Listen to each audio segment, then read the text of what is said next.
Vibrant music teaching. Proven and practical Tips, strategies, and ideas for music teachers. This is episode 92 of the Vibrant Music Teaching Podcast. I'm Nicola Canton, and in this show I want to talk about the balance of strictness and authority in our teaching.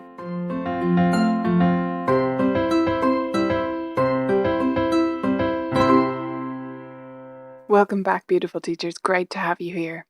Before we get started on this little chat about strictness and authority and what it means to us as music teachers, I just want to throw in a quick reminder that we would love to hear from you for our 100th episode, which is coming up soon. We want to hear your stories about lessons learned in the last year. Anything new you learned that applied to your teaching, or your business, or your work-life balance. You could have learned it here on the podcast or elsewhere. We want to hear your stories about your new lessons of the past year. Go to colourfulkeys.ie/100 to record a voicemail there, record a little voice message, or just record a voice memo on your phone and email it to us, support@colourfulkeys.ie. I'm really looking forward to listening to your stories and hoping to publish some of them on the 100th episode. Now to this idea of strictness and authority. This balance and this juxtaposition that doesn't really sound like one, that sounds like synonyms, occurred to me recently when I was chatting with a new teacher. So this teacher has been teaching for about a year and a half, and they're struggling basically with control in the lesson in subtle ways. We're not talking here about horrible behavior, students completely out of control, off the walls. No, it's nothing like that.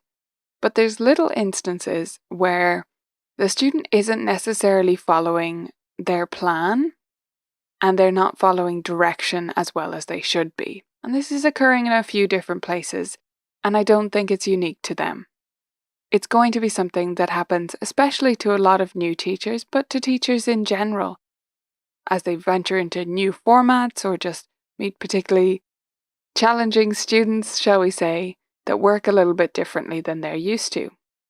And so we come down to this idea of strictness, because this teacher was asking me, well, I'd love to see your teaching because I just want to see how strict, what the kind of tone you're taking in lessons, because they were finding it hard to balance that. And of course, I referred them to the teaching videos, which are inside the membership site, vibrantmusicteaching.com, so that they could get a sense of what I sound like when I teach.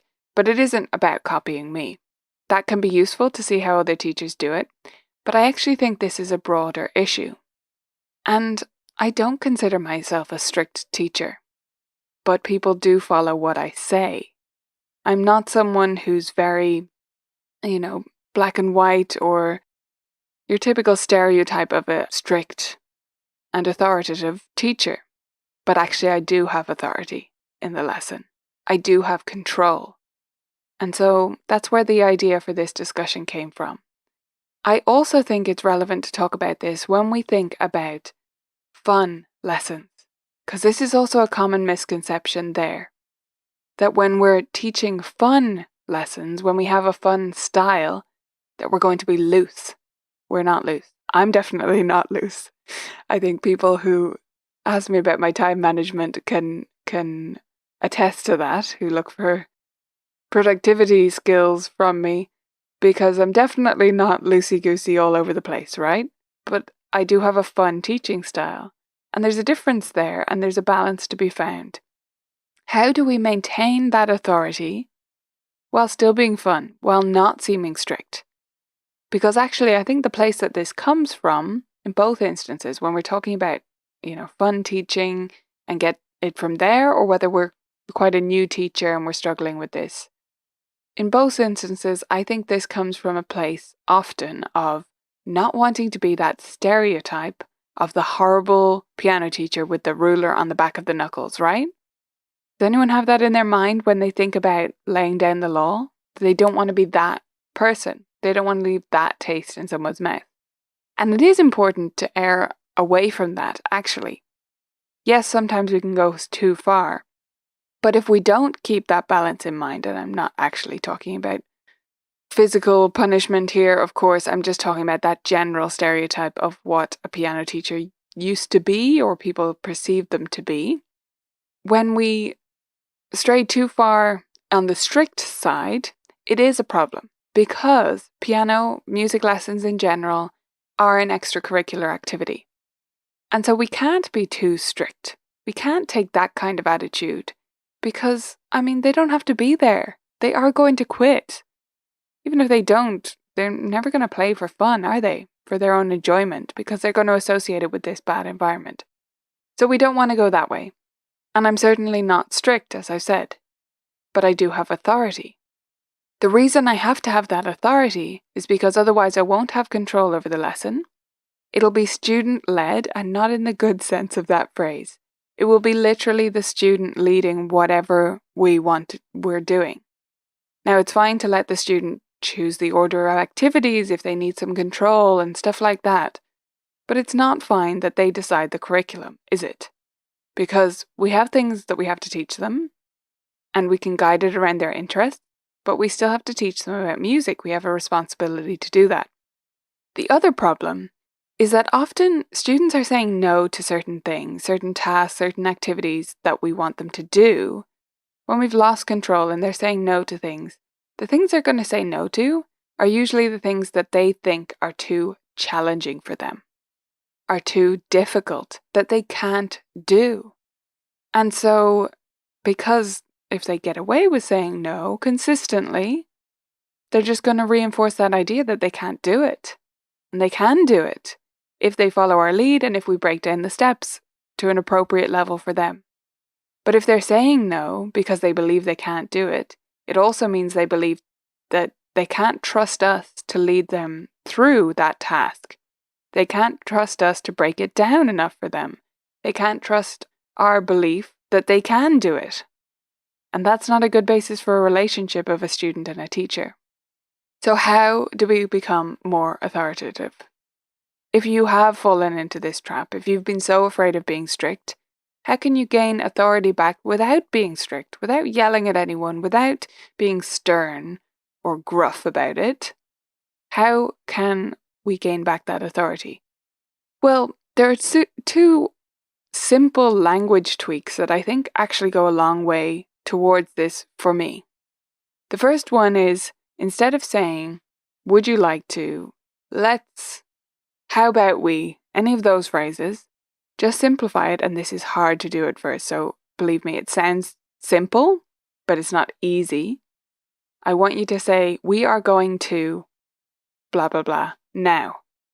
We're going to play scales now. We're going to play this game now. We are going to do this now. And if it's a student that you've been working with for a while, they're not going to take easily to that, but you're going to have to stick to what you say and really do the thing that you say you're going to do. We are doing this now. And as I mentioned earlier, you can let the student actually set the order, but then you have to both stick to it. So if you have a student who is particularly challenging, likes to have control, feels a little bit off kilter, and therefore they want to control how the lesson goes, that's fine. You offer them something like the visual lesson plan cards, which I have on the site. They're just little pictures with different things you do in the lesson, right? You give them those with all the things you need to get done. So if you're going to play 2 games and 3 pieces, you have that many cards, that many of those cards. And then they get to lay out the order of them. So if they put 2 games at the start and then it goes 3 pieces, that's fine. That's what you'll do. You'll do it in that order, and scales will be last if that's least favorite, right? But you are going to get to all of them, so you'll need to balance the time. And then as you get to each activity, you point to the card and say, we're going to play scales now.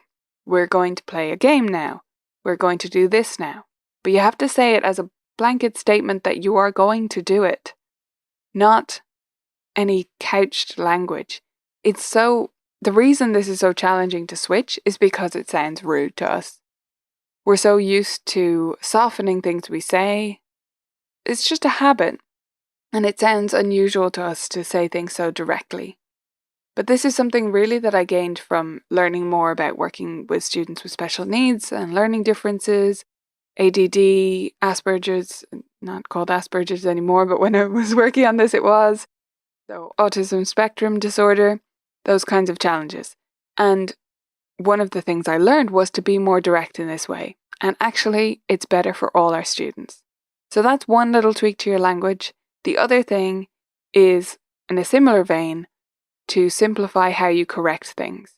So if the student is picking up a bunch of random stuff, we say we don't play with things until we're told to here. The reason I like the here is because they can't say, well, at home I get to blah, blah, blah. At home I get to chew chewing gum.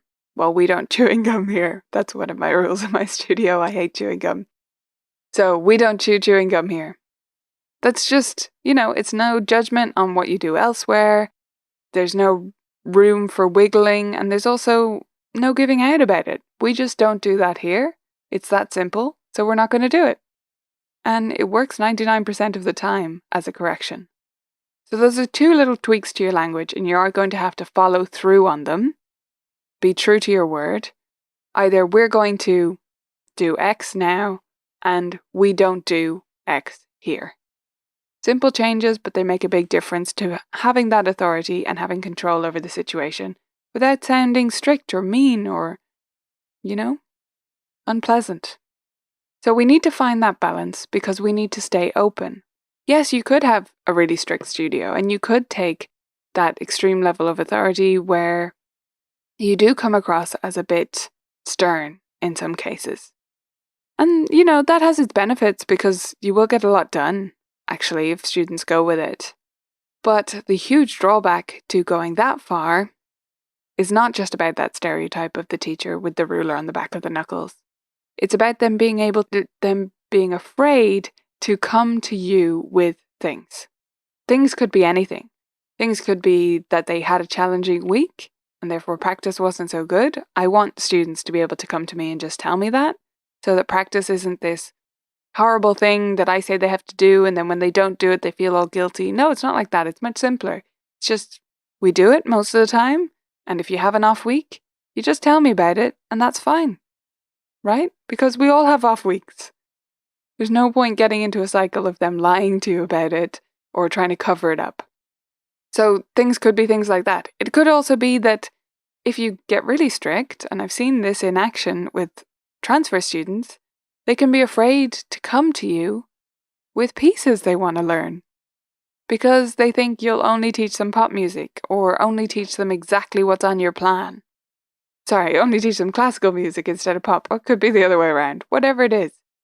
They think that you're so rigid that you will only do what's on your plan and you're not open to anything. And that will close them off from developing their musical taste and opinions and identity within their lesson. And that's a big problem because having their own musical identity, finding what they like and what they don't like and what they want to explore and what they want to do, and learning that in the structure of music lessons with you is going to serve them really well in becoming a lifelong musician, right? And that's what we want. So we need to stay flexible. We need to take them up on fun ideas. If they bring you Bohemian Rhapsody, learn it together. Great.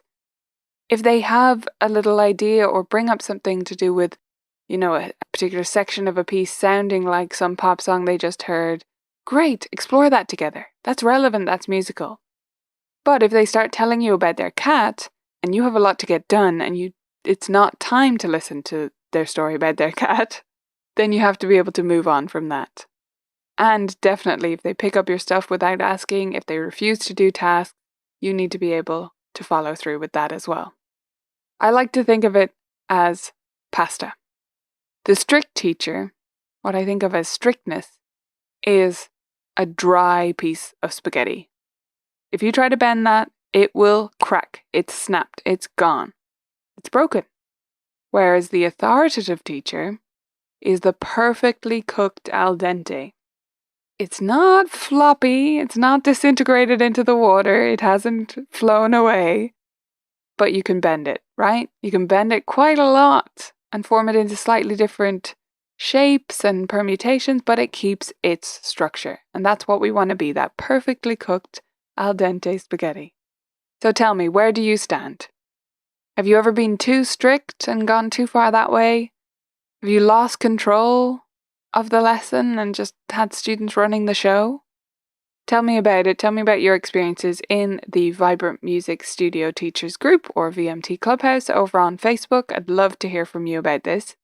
And I'd love to hear your stories as well, so don't forget to record them and send them through as a voice memo for our 100th episode, or visit colourfulkeys.ie/100, that's the numbers 100, to record your voice memo there. You can record it as many times as you want and listen back to make sure you're happy with it, and then send it through to us so that we can hear your stories and hopefully share some with our listeners.